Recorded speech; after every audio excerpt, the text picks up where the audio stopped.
Hello friends, let us continue our chapter, that is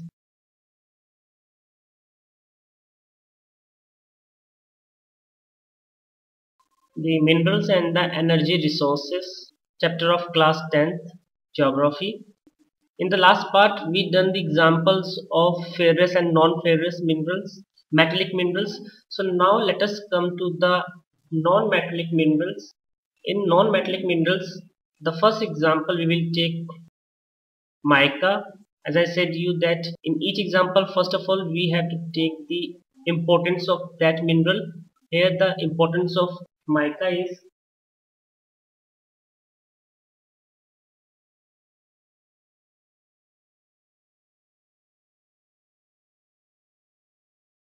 it has a excellent dielectric strength, and that is why this is using in the field of electricity.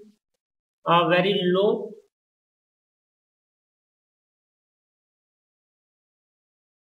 power loss factor. Because of this it loses very less power. It's a very good quality in it, and the best thing is that it is using as a insulating, for insulating purposes, because it has insulating properties. As we know that we are using it in the electronic items like iron press. So like this is a press, so we make a layer of mica on it.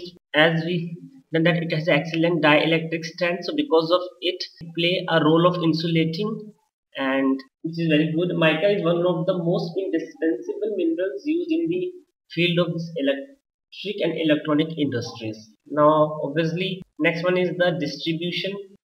This distribution you can see here in the map also. The distributions are like here you can see Chota Nagpur. This Chota Nagpur plateau is too much rich in minerals. So if you see each and every mineral, either iron ore, manganese, bauxite, mica, etc., copper, they all are found here. Similarly, mica is also found here. As you can see here, these stars are the mica. Gaya, in the here micas are found. The other are in Rajasthan also. We see micas are found in Mewar and Ajmer area, and in Nellore also.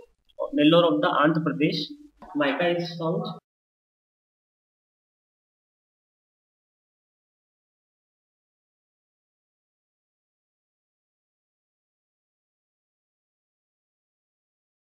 Koderma Gaya Hazaribagh belt of Jharkhand.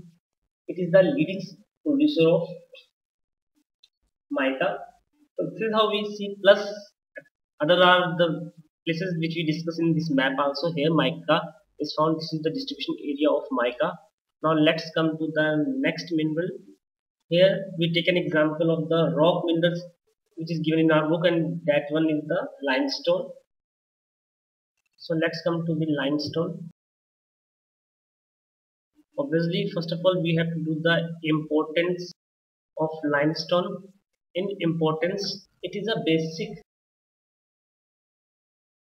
raw material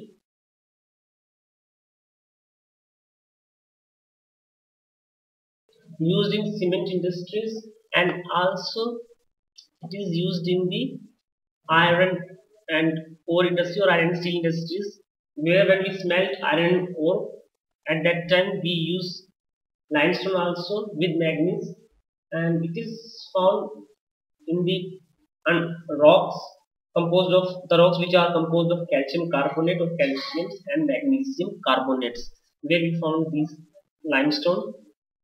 Now next one is the distribution area. If we come to the distribution area of limestone, then limestone, as you can see here, the maximum number of limestone is found in Andhra Pradesh, which is 60%. Then come Madhya Pradesh with 15% of share of India, and Rajasthan also. The Gujarat with 11%, Tamil Nadu with 9%, and rest in the other part of India. Means the 34% are found in the other part of India. So that is what distribution area we done. These 1, 2, 3, 4, 5 states are the places where we found limestone. Plus in others the main are like Rajasthan, Gujarat, Himachal Pradesh, and Gujarat is given here, Karnataka. So this is how we done some examples of these minerals. Now the next important point which we have to do is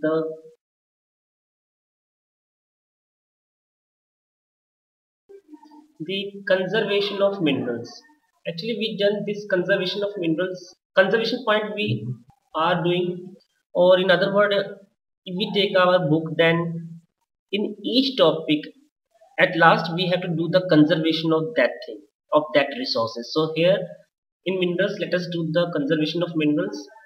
Minerals are the main base of country's economy, its development, as we know. And the second thing that we know is that the minerals are the basically maximum minerals are non-renewable minerals, means once they get exhausted they cannot be renewed. Hence there is a need to conserve these minerals, because once they exhausted, then we get these types of minerals after millions and trillions of years after. So the steps which we have to taken for the conservation of minerals are, let us do one by one.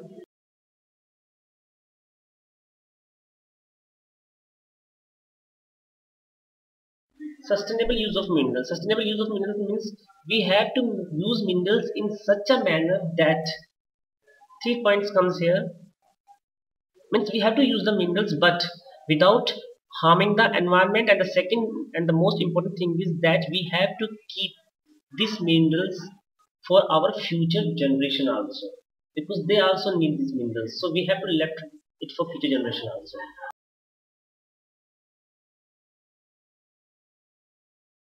Plant manner, for that we have to use minerals in a plant manner, means we have to do a proper survey of it. Then we have to exhaust mineral in a plant manner, whatever the development ratio of a country is, according to that we have to use minerals. And after that also we have to renew these minerals. Now first, as I said you that these minerals are sustainable use of the minerals, means natural environment, we have to keep natural environment, clean environment with the healthy communities, and also we get the economic vitality of the minerals. With all this comes the sustainability.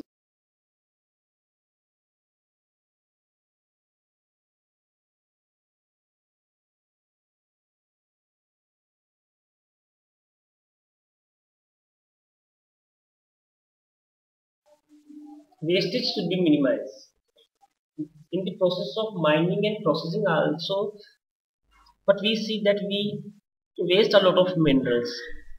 And as we know, these minerals are very precious minerals, so we have to stop this wastage and use minerals in a very careful manner.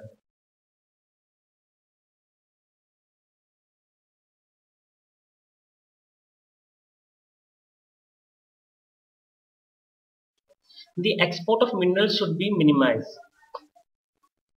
If you see, then what we see, and especially in India, what we see that we export a lot of raw iron to Japan and also to many other countries.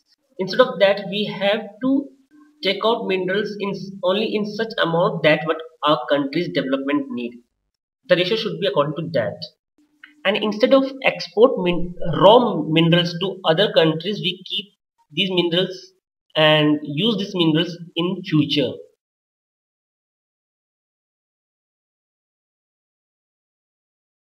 Recycling of minerals, as we know these minerals are non-renewable, so instead of using the new minerals, the best thing is that we recycle minerals, like all the metals we again smelt them and recycle them and reuse them. So wherever it is possible to recycle, we should recycle minerals, and this is how again and again we use minerals. Now here the criteria and sustainability in mining is also given in this picture. Actually it is not given in our book, but I think this map or diagram help us, not map, a diagram help us what is the sustainability of mining, that health, where we get health and safety, effective engagement, respect of the indigenous peoples, environment should be clean, full mind of operations or the operations of the life cycles are used, resource use, we have to use full efficiency of resources, continuous learning and adaptations of these and benefits. And this is how later we get the benefits of it.